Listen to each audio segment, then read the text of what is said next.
Hello friends, ओसोप coding के channel पर आपका हार्दिक स्वागत है।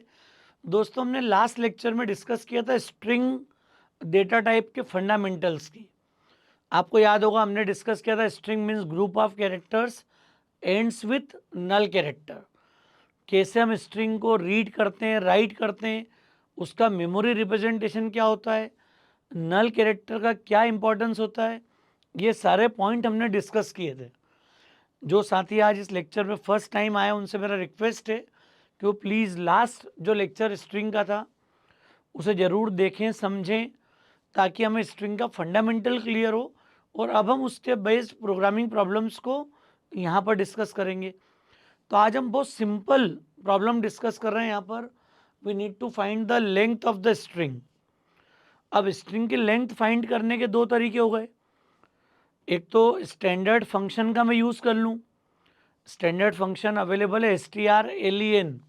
मैं अलग से सारे function one by one discuss करूँगा।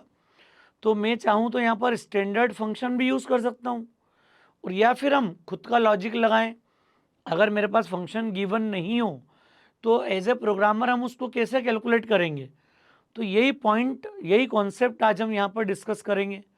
तो बहुत सिंपल कॉन्सेप्ट है। चूँकि आपको अरे के साथ में एक्सपीरियंस होगा, हमने अरे जब पढ़ा था तो अरे में सबसे पहला काम होता है कि आप एन की वैल्यू लेते हो, लेंथ ऑफ द अरे, ताकि फिर उतना इंटीजर फ्लोट वैल्यू को आप यूज़र से इनपुट के रूप में ले सकते हो।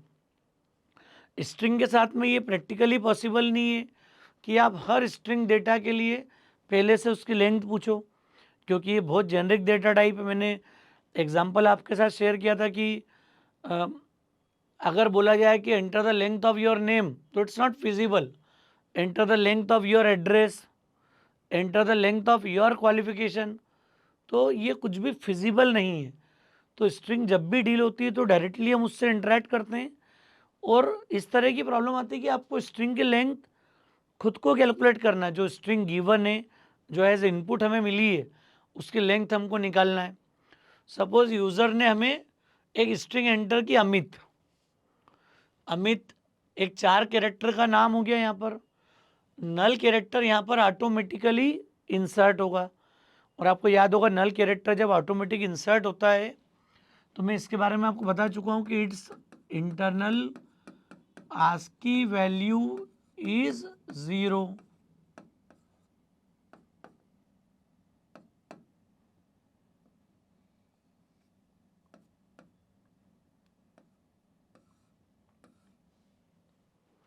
ये एक सबसे बड़ी इंपॉर्टेंट बात है। और मैंने बताया था कि 0 की आस्की वैल्यू 48 होती है। आस्की की टेबल का पहला कैरेक्टर ही कौन होता है? नल कैरेक्टर, जो कि ऑटोमेटिकली इंसर्ट होगा।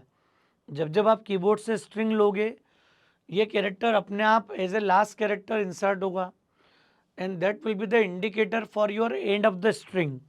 आपके स्ट्रिंग टर्मिनेशन को कौन डिफाइन करता है यहाँ पर? ये नल कैरेक्टर।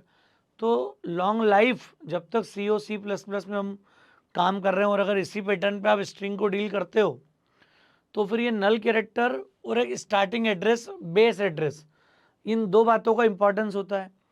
अब ये भी हमने पढ़ा है कि जब हम मेन प्रोग्राम में इंटरेक्ट करते हैं तो हम इंडेक्स में काम करते हैं, 0 1 2 3 4।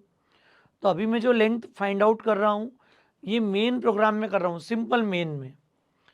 फ्यूचर में अगर मैं बोलूँ कि इसके लिए फंक्शन क्रिएट करो, we don't want to calculate length of the string from user defined function, in that case we can call standard library function.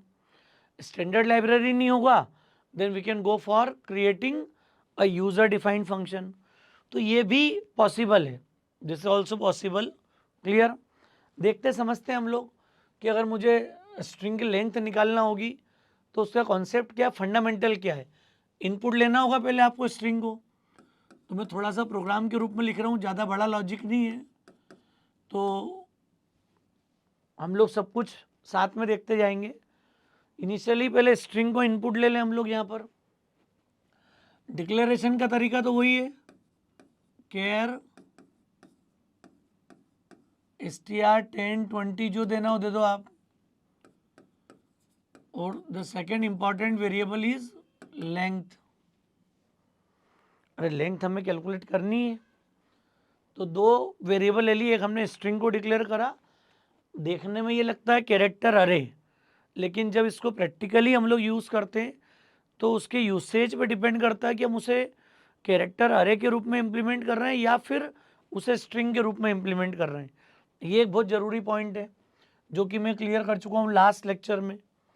अब इनपुट लेने का क्या तरीका है, तो we can ask for some input. हमने बोल दिया एंटर एनी स्ट्रिंग,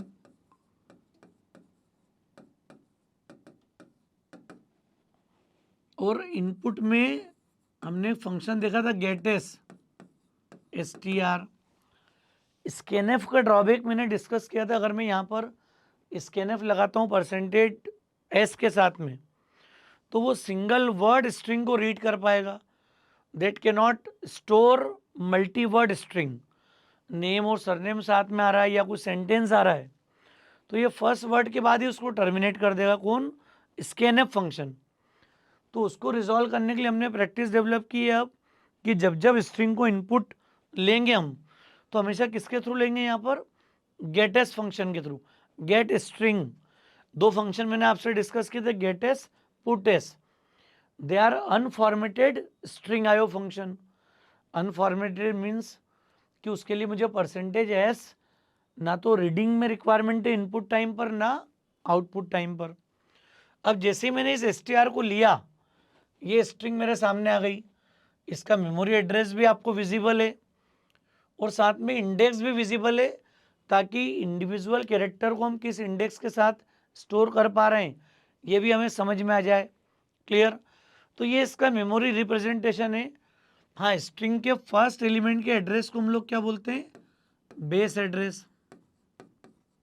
अच्छा, एक बात जरूर ध्यान रखना आप कि डबल कोट्स में जो कुछ भी आ रहा है that will B a string. Double quotes में अमित लिख दिया था अभी तो है स्ट्रिंग ये। अगर मैं 247 लिख दूं यहाँ पर, that is also string. Double quotes में हमने कोई सिंबल लगा दिए, plus minus multiply divide, that is also a string. तो डबल कोट्स में मैं जो भी लिखूंगा that is considered as a string. ये बात आपको समझना है थोड़ी सी। सिंगल कोट्स में हम जब स्टोर करते हैं तो that will B one character variable.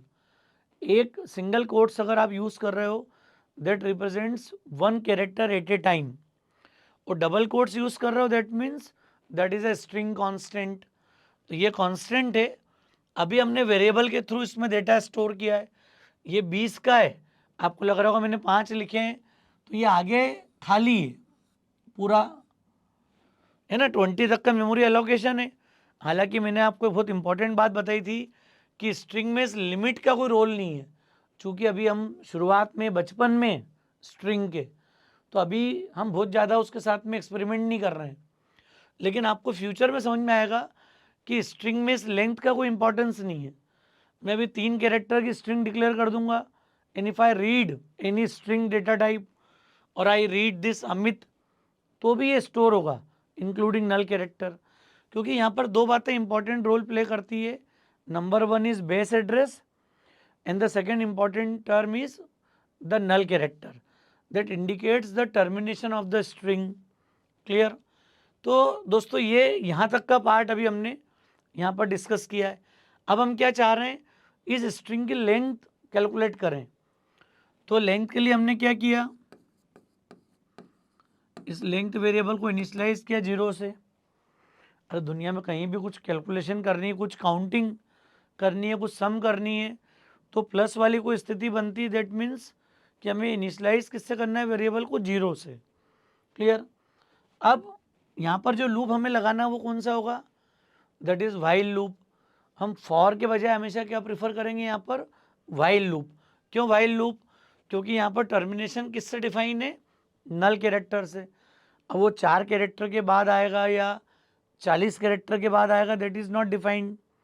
आपने इनपुट दिया simply, now we can start processing through loop. अब लूप को जब नल मिलेगा, जब नल कैरेक्टर मिलेगा, मैच होगा, वो प्रोसेस को रोकेगा। क्लियर? तो ये टिल नल कैरेक्टर तक हमको इसको प्रोसेस करना है। तो तरीका क्या हो गया, हमने लूप लगा दिया व्हाइल, वो जो आई यूज करते थे ना उस जगह पे मैंने किसको ले लिया, लेंथ को। क्लियर। अभी इनिशियली कितना है ये first time 0, so str0 will be checked. Clear. str0 not equal to null.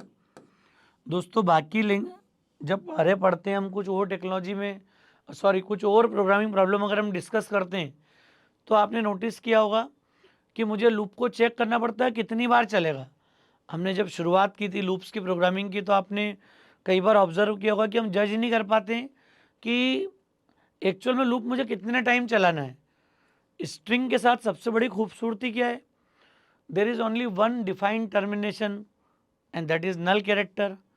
तो जब कभी मैं कुछ स्ट्रिंग को प्रोसेस करता हूँ, स्ट्रिंग में काम करता हूँ, तो there is a specific condition not equal to नल।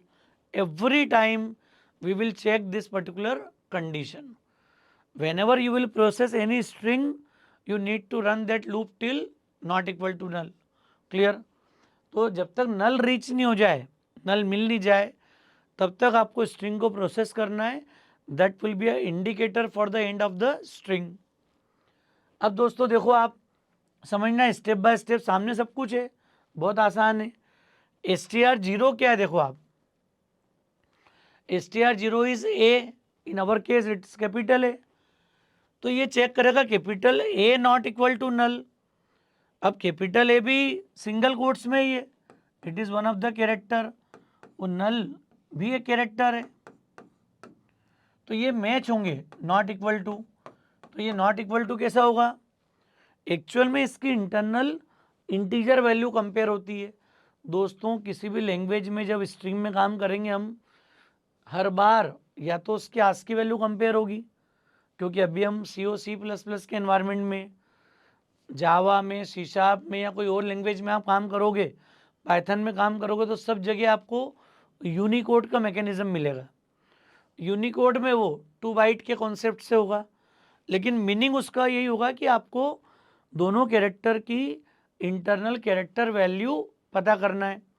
हाँ, अभी मैं उसको आस्की वैल्यू बोल रहा हूँ, लैंग्वेज चेंज होगी तो will call them as Unicode. Clear. तो हर कैरेक्टर की कुछ ना कुछ आस्की या यूनिकोड वैल्यू होती है आपके कंप्यूटर में उस कैरेक्टर को आइडेंटिफाई करने के लिए। ओल्ड स्टैंडर्ड आस्की कोड का था, नया स्टैंडर्ड यूनिकोड का है। तो ये str0 कंपेयर हुआ तो इंटरनली क्या हुआ, str0 इज कैपिटल है, तो उसने चेक किया 65 नॉट इक्वल टू 0, 65 0 के बराबर नहीं है, and that is true. True होगा तो क्या करेंगे हम लोग यहाँ पर,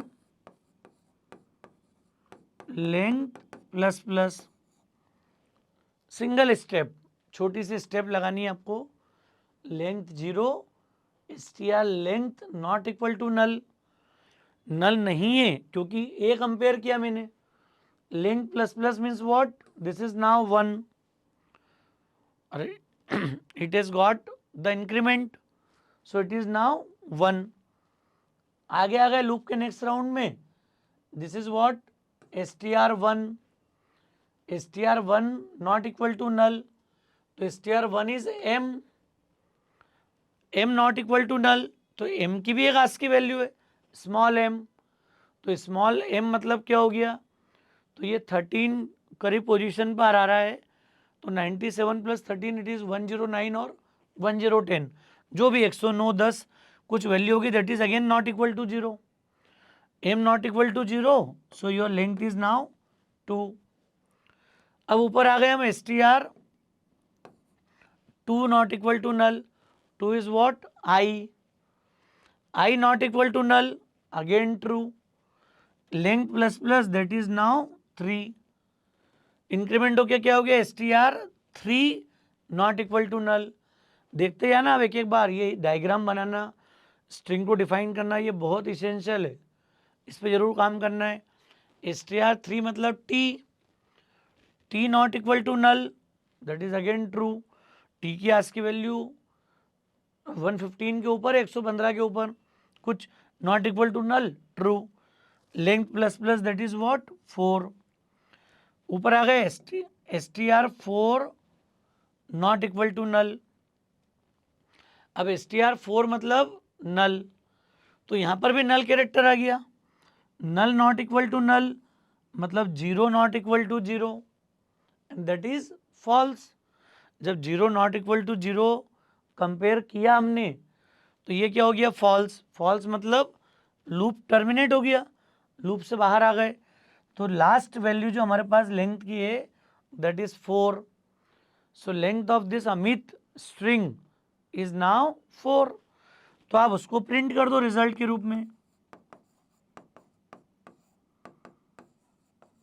तो हम बोल देंगे लेंथ ऑफ, चाहो तो ऐसा लिख दो, percentage S is percentage D. मैं आगे str प्रिंट कर दूं ताकि प्रिंट हो जाए लेंथ ऑफ अमित इज, और यहां किसको प्रिंट कर दिया हमने, लेंथ को। समझ में आ रहा है दोस्तों यहां पर क्या कर रहे हैं अपन? अरे हम क्या कर रहे हैं ये आपको समझ में आ रहा है? हमने प्रिंट कर दिया रिजल्ट को यहां पर। इससे क्या हुआ, str यहां प्रिंट हो गई परसेंटेज एस, और लेंथ यहां प्रिंट हो गई। क्लियर? अब चूंकि इंट मेन लिखा है हमने ऊपर, so we can write this return 0 और एंड ऑफ द मेन। तो ये बहुत सिंपल प्रोग्राम है, स्ट्रिंग का सबसे बेसिक प्रोग्राम। क्यों? क्योंकि बाकी केसेस में तो अरे में हम लेंथ पहले पूछते हैं, चूंकि यहाँ पर डायरेक्ट मुझे स्ट्रिंग अवेलेबल है तो आपको स्ट्रिंग का लेंथ कैलकुलेट करना है।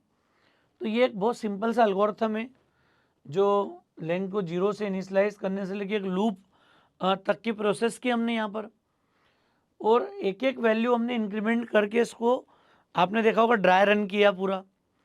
इसको ड्राई रन कर रहे हैं, एक एक कैरेक्टर उठा उठा के हम नल से कंपेयर कर रहे हैं। जैसे नल कैरेक्टर फाइंड होगा, क्लियर, जैसे नल कैरेक्टर मिलेगा ये क्राइटेरिया फॉल्स हो जाएगा। जब तक कोई दूसरा कैरेक्टर मिल रहा था ये ट्रू हो रहा था, लेंथ बढ़ती आ रही थी। क्लियर?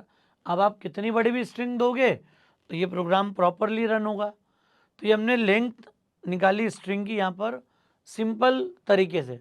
जो सिंपलेस्ट तरीका होता है कि हम मेन प्रोग्राम में चूँकि इंडेक्स में काम करते हैं, इसलिए हमने इसी कॉन्सेप्ट को अभी इंडेक्स के थ्रू मेंटेन किया है। सेम प्रोग्राम को हम चाहें तो फंक्शन से भी इम्प्लीमेंट कर पाएंगे, तो हम बात करेंगे उस बारे में भी। अभी मुझे उम्मीद है आपको कॉन्सेप्ट क्लियर हुआ होगा। स्ट्रिंग की लेंथ कैसे पता करना है, बहुत छोटा सिंपल सा कॉन्सेप्ट है। छोटे छोटे कॉन्सेप्ट से हम लोग स्ट्रिंग के कई कॉम्प्लिकेटेड प्रोग्राम्स पे काम करेंगे। string.h में लगभग जो लाइब्रेरी है, जितने फंक्शन हम कोशिश करेंगे कि अधिकांश को यहाँ पर बनाएं, जिससे आपका भी कॉन्फिडेंस बिल्ट हो, आपको क्लैरिटी आए कि जो लाइब्रेरी जो लिब फाइल सी और C++ से बनाई है तो उन्होंने इंटरनली फंक्शन किस तरीके से डिज़ाइन की है, कैसे डेवलप की है, तो वो क्लैरिटी आपको होना बहुत ज़्यादा ज़रूरी है। तो दोस्तों मुझे उम्मीद है कॉन्सेप्ट आपको क्लियर हुआ होगा।